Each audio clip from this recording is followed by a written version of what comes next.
Cucurella was excellent. He's now one of the first names in the team sheet. You're seeing what effectively that we paid for. Our offside trap. I'm uncomfortable with it because if there's no pressure on the ball, the runners are always a problem. The only time it becomes unhealthy is when someone's maybe not doing what they should be doing at the training ground or when they're coming on the pitch. But we can't say that about Enzo, who come on and affected the game well at the weekend. Cuckoo's just being used as a 9. He's not really a 9. He must be incredibly frustrated. But right now, I can't make a case for him being in the team. If one's not doing it, then get him off the pitch. And at the moment, you're going, Neto is producing. On his day, he's one of the best wingers in the league. See, Tuchel comes in and goes on and wins the Champions League. we'll just win the group there. He can go on and just get us over the line, yeah? You had your fingerprints on that Champions League. When you're talking about the pinnacle for me is Chelsea, it always will be.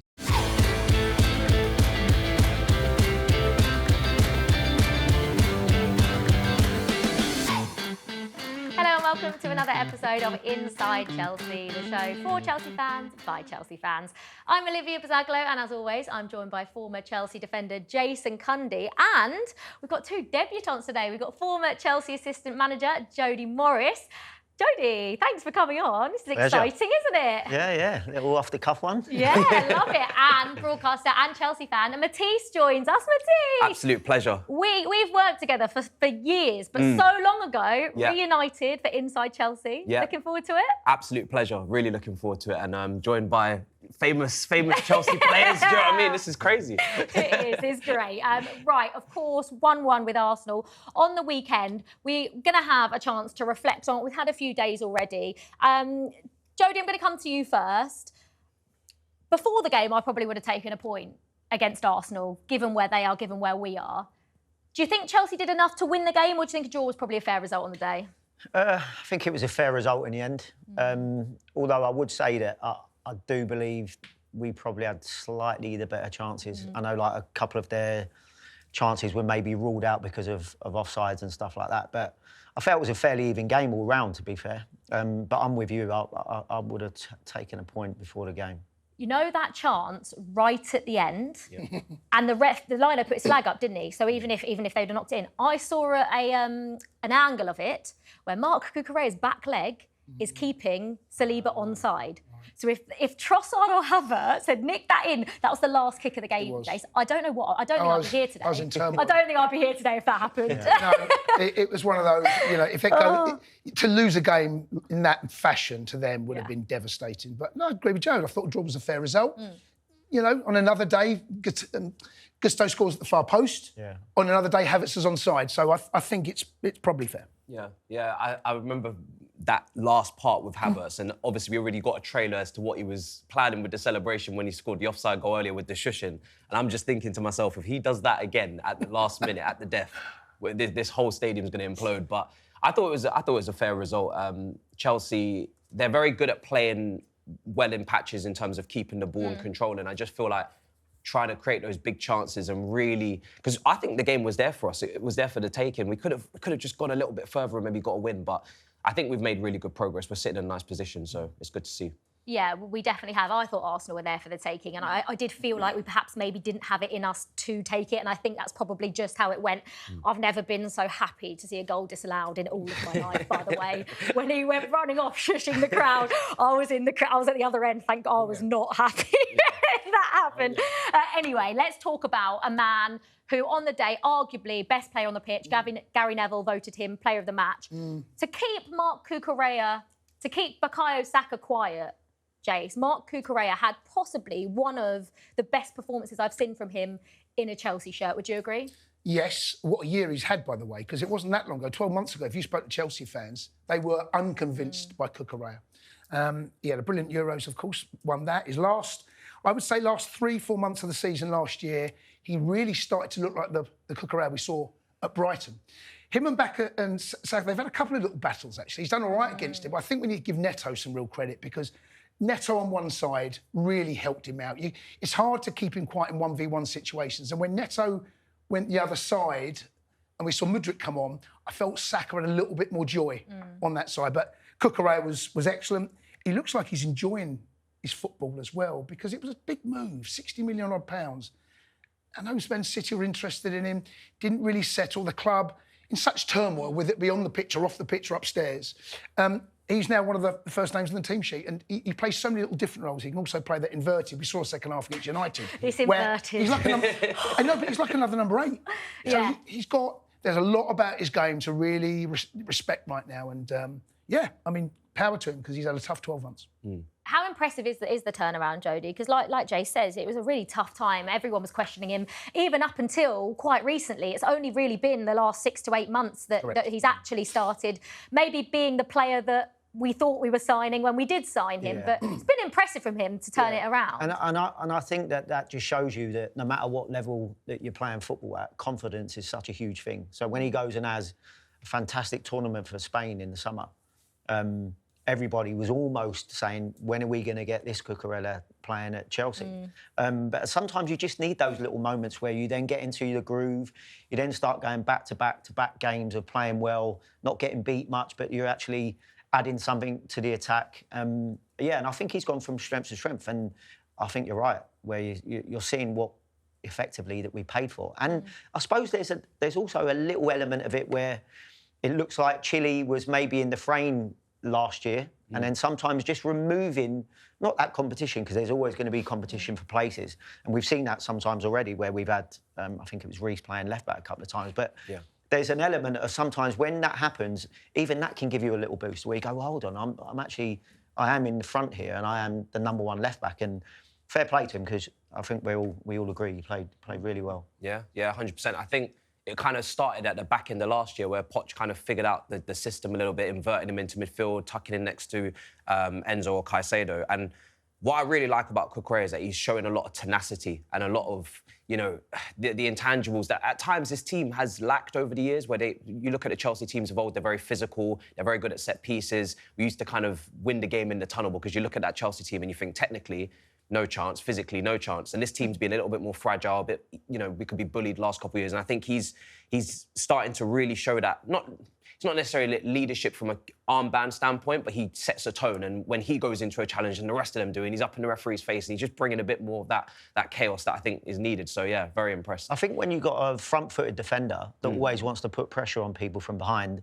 that can go one of two ways, where if you're arriving that little bit late at times and you're giving away silly fouls, that can...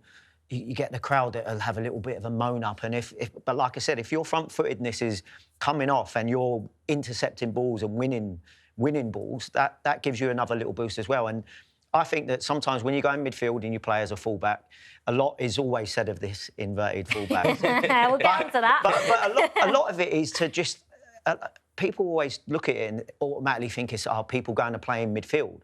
But yes, they're occupying that position at times, but sometimes it's to shore up defensively. And sometimes the transition from going in there to getting back into where your position can be difficult. We've seen it with Trent sometimes for Liverpool.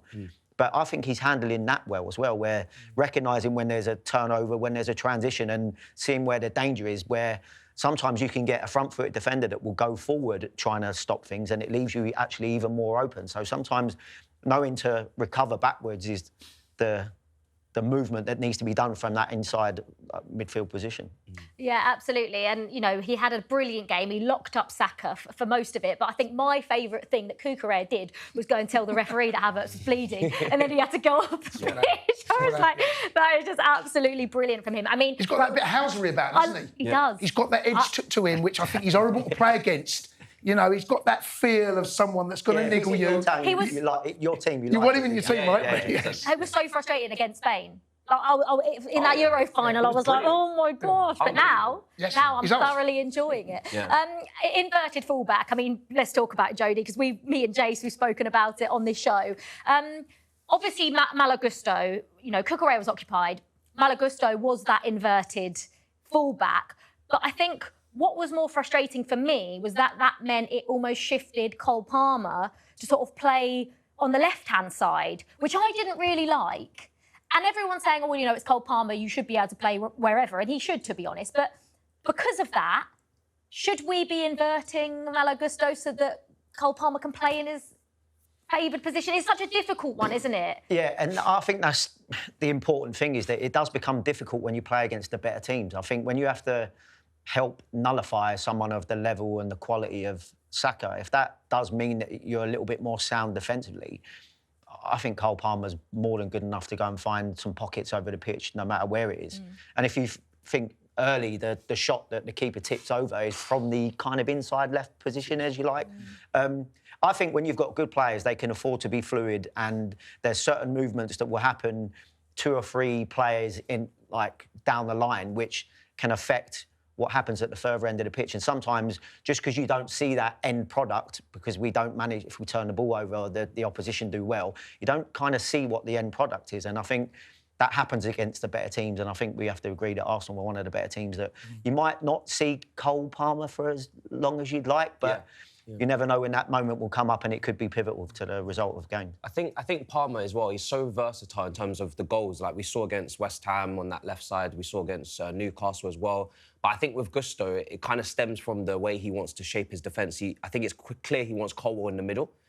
We saw against Liverpool when he got dragged out to the left for like a 10-15 minute period with Salah, he struggled, and he had those issues last season as well. He doesn't like defending in wide areas.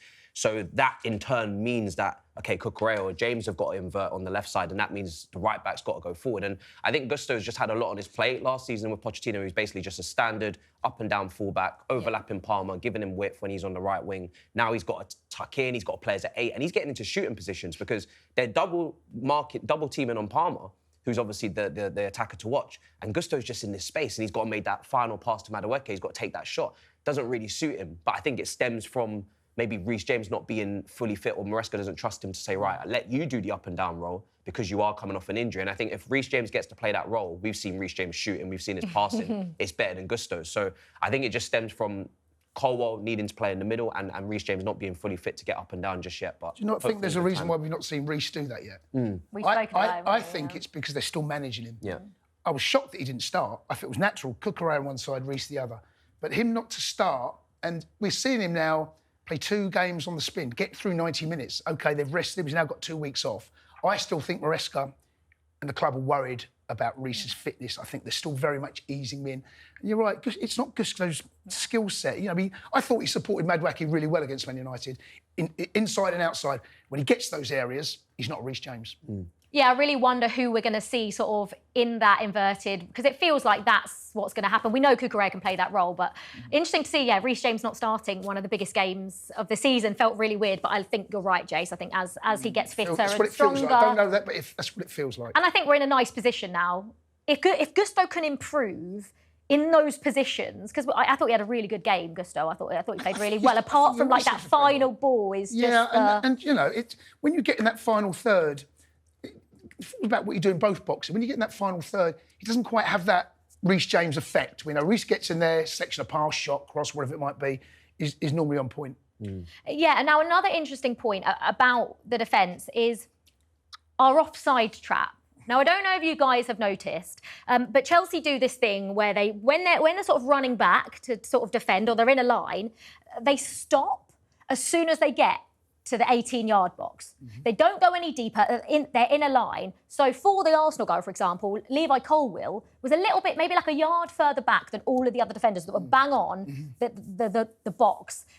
Had they all have been a yard back with Colwill, that ball from Odegaard to Martinelli that eventually leads to the goal becomes a lot more difficult to make. And Jace, it's been a common theme. It happened, Lewis Hall, that ball for Alexander Isak, that was the same thing. We tried to play the line. Yeah. Curtis Jones making a late run. Is this a problem? Well, you've got to admit the line, well coached, because they're on that line of the edge of the box. As an ex-defender, the rule of thumb for me is there's no pressure on the ball, it's really hard to hold that line. Because what we saw, Martinelli, Odegaard, touch, head up, and he had a choice of 2 on that far post. Yeah, Saka and... Madueke, if you look at him, he hasn't got back and done the job he was doing for most of the game, by the way. Martinelli far post. But I'm uncomfortable with it because if there's no pressure on the ball, the runners are always a problem. You need some pressure on the ball, then he can get his head down. If you've got time to get touch, speak to Jody, touch, head up, and there's no pressure on the ball, you can then start picking your passes. But to hold that line, it's a real risk to be that rigid and that well coached on the... But it is literally edge of the box, stop. Yeah. All of them.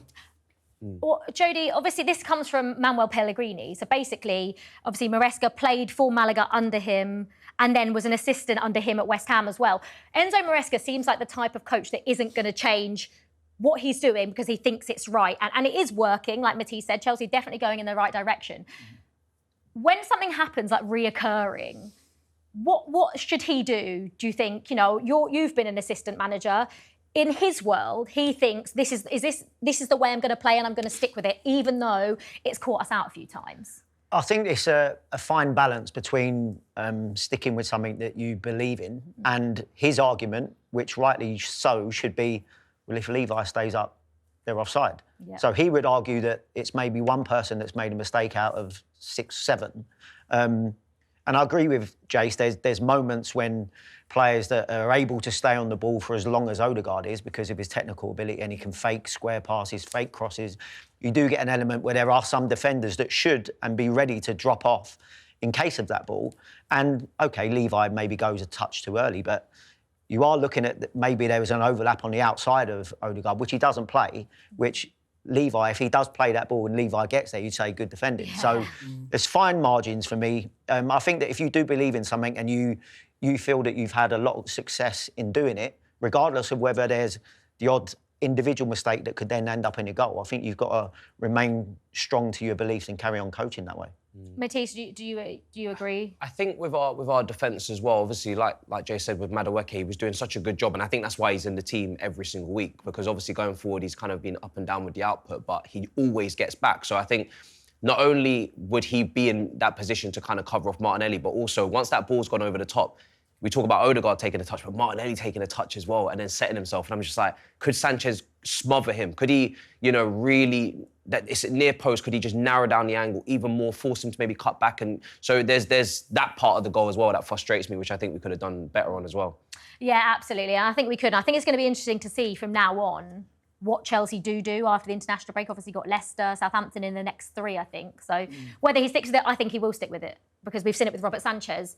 We've spoken about, he's had a few nervy moments and Enzo Maresca's publicly come down and backed him, said he's... Where do you go from here? There's no choice, is there? Yeah. He is the number 1 goalkeeper. Yeah. You can't start bringing Jorgensen in right now because that Petrovic is on loan. Yeah. That's not happening. Kepa's on loan. That's not happening.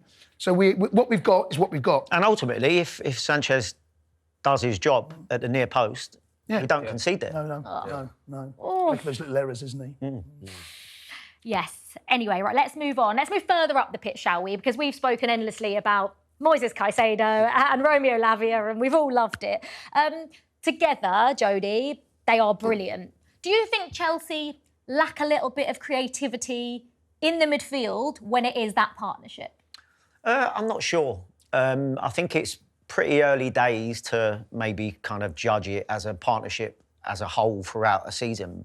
I certainly liked the earlier signs of them two together. I feel that Lavia offers a bit of steeliness, but there's different ways of creating it, and he can carry the ball very well, a lot better than an Enzo can. Okay, so you may look at Enzo and think that he can maybe pick a pass, but there's different ways in which you can break down presses or you can open up teams. And sometimes Lavia carrying the ball, I remember at Liverpool it was, and he was going past 3 or 4 players, and you're like, that's another way of creating.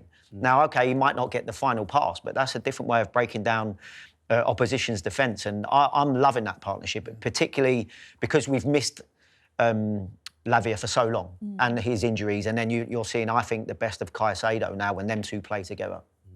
Yeah. Matisse, I mean, it's a touchy subject because obviously Enzo Fernandez, Chelsea spent a lot of money on in January a couple of years ago. Still hasn't quite reached the levels that I think everyone thought he would, but he's got a really difficult task. I thought he played really well when he came on. Yeah. I thought he played really well. But he's got a really tough job trying to break into that midfield. How does he do it? Yeah, I think it's tough because when he was playing in that midfield role previously, he was kind of being used as a box-to-box. He was getting into the same line as Palmer into the final third, and I think they want him on the edge of the area to play those final passes that we know he can play.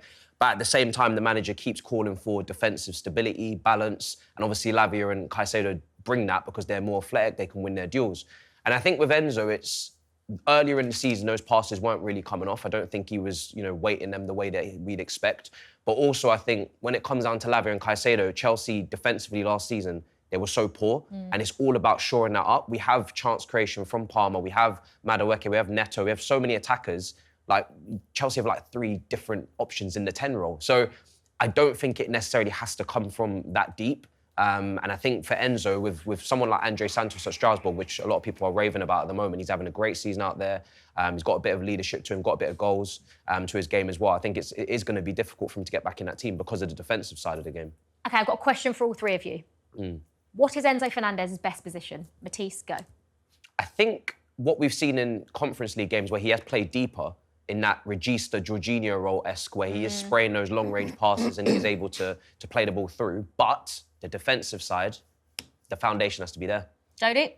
I'd have to probably say the same. I liked him when he was Argentina and he was the deeper midfielder. Yeah. But I think we can get a little bit too caught up in all that anyway, because if we're talking about midfielders, Caicedo's made a couple of defence-splitting passes already this season that are leading to big chances and goals. Yeah. I don't think we should downplay some of the other areas of the game that you can get your Lavias and Caicedos, and there'll be a time when Enzo's back in there.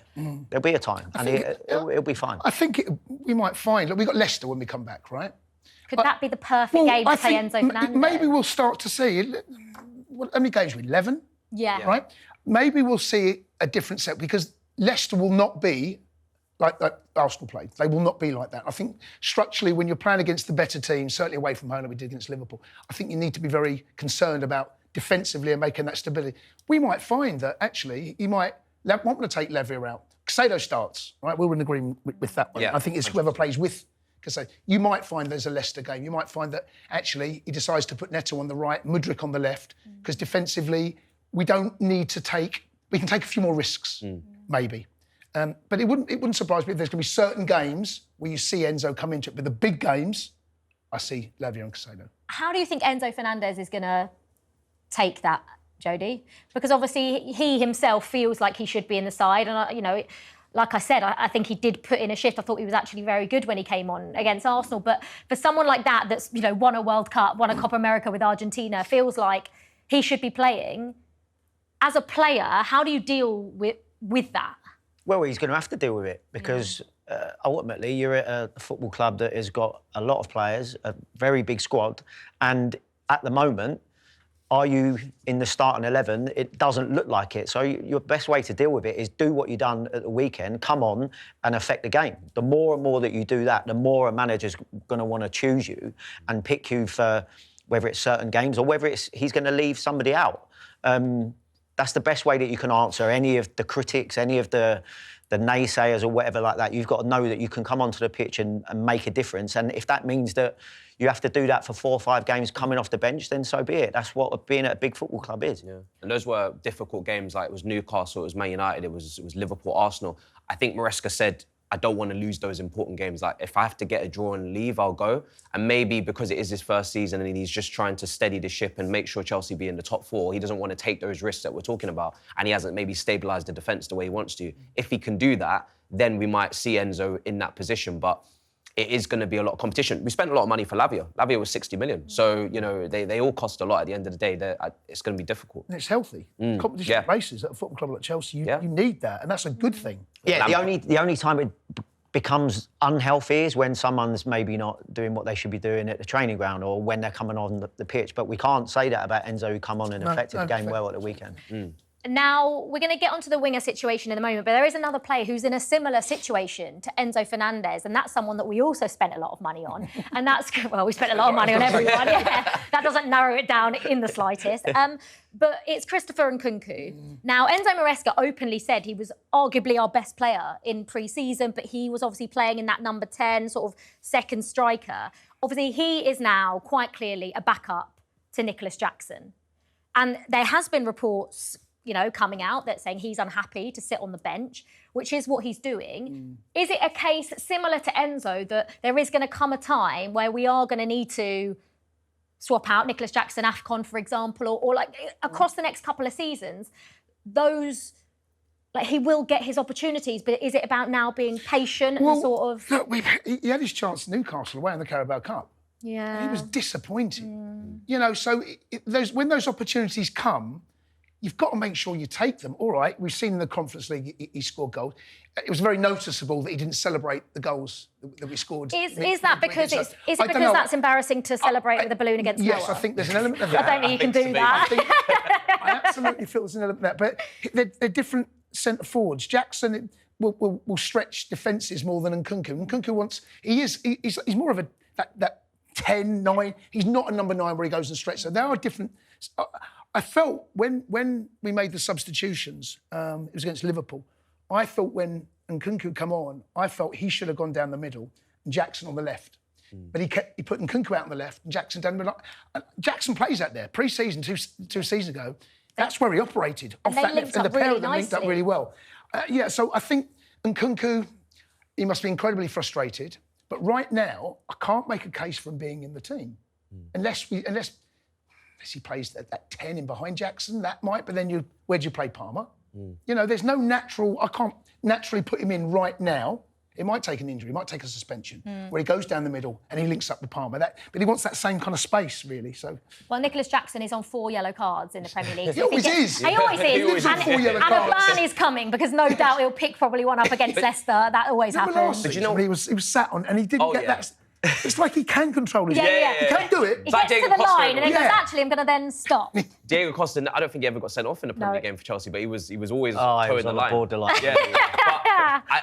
Nkunku was signed before Maresca came in, so this is where I go back to kind of the squad being assembled at times before a manager gets in. And we signed Felix over the summer. We have Carney Chukwuemeka still in the squad. Chelsea have about 4 10s. I've always felt like Nkunku is a 10. I've always felt like he's a connector. When he's playing at Leipzig, he was in a front 2, but he was always the one dropping off. And like you said, when he's playing up front, in those games that he's been given, I think he's been quite isolated. He's been quite uninvolved. You know, it's almost like the game's been passing him by. And I think for him, Chelsea, when you look at that 9 role for Maresca, there's a lot of work that has to be done from Jackson. He is dropping and hold up the ball. The centre-backs are on him. He's pressing from the front. He's running the channels. He's doing so much that I don't think, even physically, I don't think Nkunku can do because he's had the injury history. So I think there's a lot of factors that come into it. But Chelsea, at the end of the day, in the summer, wanted to sign a striker. They were looking at Osimhen. They were looking at Samuel, who's gone to Porto. They were looking at strikers, and they've ended up not getting one. Gu's obviously not ready, and Nkunku's just being used as a 9, but he's not really a 9. So... But he's third choice, Jody, as a 10, in his favoured position because it looks clear. It's Cole Palmer, it's Joao Felix, and then it's Christopher Nkunku. Yeah, and there's also an element. I think Nkunku could play off the left, but you can only play off the left if you're going to then have a left back that's going to get on the outside and get round you lot. And there's so many little things that obviously has a knock-on effect. But you have to say at the moment the forward options that we have and the problems that we are causing teams. There's not a lot that people can say with. We are disrupting teams physically. We're using our technical ability. We're passing the ball through. I think we're a problem for anybody going forward, and Nicholas Jackson is a big part of that. I want to talk about Pedro Neto, another one of these wingers, but ever since he started, or sort of started coming on, he started having a little bit more of an impact. Has he nailed down that spot now, Jody? Is that his after that goal against Arsenal? Is that... I think the problem with wingers, and I've always found this, and Jace will probably say the same sort of thing, but problem with wingers is that they can be so hot and cold. And luckily for us and people like Liverpool who have the same amount, is that if one's not doing it, then get them off the pitch. And at the moment, you're going, Neto is producing, and he looked a threat at Newcastle. Where he sets up Nicholas Jackson's goal. Great pace, great pass from Palmer. He looks a threat on both sides, and even though he swapped for a little bit against Arsenal, and obviously gets his goal from coming in off the right, he's doing both sides really well. And I think when you've got that, you've got to keep them in. And at the moment, I always liked Neto at Wolves. Always caused us problems. Caused so many top teams problems as well when there was room. The only thing I would say is that as we get better, and I think as teams will show us a little bit more respect, which I think they will as the season goes on, that's when we got to see him operating in maybe smaller, tighter spaces. Is this the competition? Obviously, Pedro Neto, like you say, Jody, has been very good off the left, very good off the right. I think he prefers playing off the right, but is that good competition for someone like Madueke? Because we don't have much competition. You absolutely need that. Pedro Neto's, for me, whenever I saw him play for Wolves, always off the right. Yeah. He causes teams so many problems because he can go on the outside and, as we saw, come inside. The problem, if he does start on the right, it then creates who plays on the left. Mudryk, for me, in the big games, I don't think he trusts him. I don't think he'll play out there. We've already spoken about Nkunku. Sancho as well. What's happened to Sancho? He started brightly.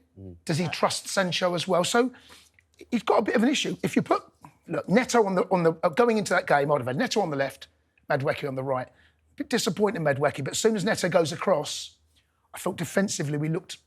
It's his willingness to run off the ball as well, though. Yeah. It's not just the dribbling. Well. It's not the dribbling and cutting inside and do stuff. He will run off the ball, which in turn allows your creative players that can pick passes, like your Palmers, to then thread balls in behind. And if you haven't got that, people threatening in behind, it doesn't open up the space in front of their back four. So you need it on both sides. That pass that he made for the Newcastle identical against Wolves, where he made that running behind again and set up Felix for that goal. Obviously, it was later in the game, Wolves basically capitulated. But I literally celebrated when we signed Neto. Because obviously a lot of the players that we've signed, I've not known them, we've scouted them, they're from, clubs that I've not watched them at. But Neto, obviously, in the Premier League, keeping him fit, because always the big issue is going to be his time at Wolves. Mm. Devastating on that right-hand side. Caught the eye, injuries. But so far... Yeah. They've managed him well, I think, with the Conference League games. But his cross for Gusto as well. He can cross either foot. That's such a great threat to have. So he's unpredictable. He was turning Ben White. He kept going back forward, and then he whips it. Because I was thinking, oh God, he's doing the same thing. What's going to happen here? And then he puts in a perfect ball. I think on his day, he's one of the best wingers in the league. And I think we're very, very lucky to have him. Now, obviously, spoke about that competition with Madueke. Jody, I want to get your opinion on this. As a head coach, you've been a head coach, you've been an assistant manager. So, obviously, after he got subbed off, he walked straight down the tunnel. How would you react as a head coach if that was one of your players? Yeah, I'd be fuming. Now, listen, sometimes there are mitigating circumstances in which may have transpired before this happened. You never know. Sometimes players have got little niggles and they're kind of moaning about it and then try and act like they've gone down the tunnel because they're injured. But no, I'd be fuming. And I think we've got a manager that would address that instantly, which I think the best ones do. And it's not just disrespectful to your teammates, but to the fans as well. Like, we're all sitting there, we're all watching a game, and someone doesn't want to watch just because they're not on the pitch at the end. But it's not the first time we've seen it with football players up and down the country. And listen, if it's put to bed quickly, which I think the best managers do, get it nailed down, probably in the dressing room, to be honest, would pull him in straight away. But that's what I personally would have done. I maybe would have pulled him back up the tunnel when he was doing it. But is it a bit of a childish immaturity thing? Is that what it is? Do you think? Possibly. We are a very young squad. Possibly. But you don't really want to see that. But look, Maresca's he has shown that he is a strong manager. He's made some big decisions already. I don't think it would bother him one bit to pull Madueke and have women. Look, because it was so public and it was on TV, we all saw it. Deal with it in-house, shut it down, and move forward. I didn't know what the reason as to why he was going down the tunnel. Like you said, it could have been a reason for it.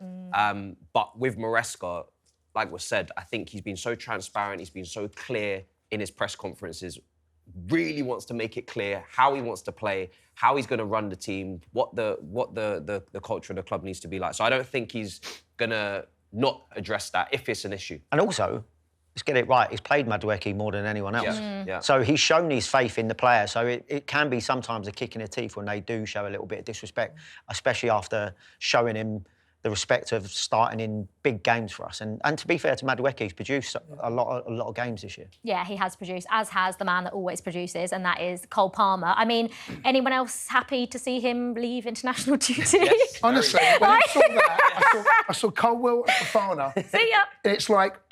Yeah, and there's been a lot has been made, right, of players ducking out. There's not a football fan out there that supports whatever club they play for that isn't relieved. 2 weeks off, you got a whack. I mean, Lissandro Martinez, that's a red card in my book.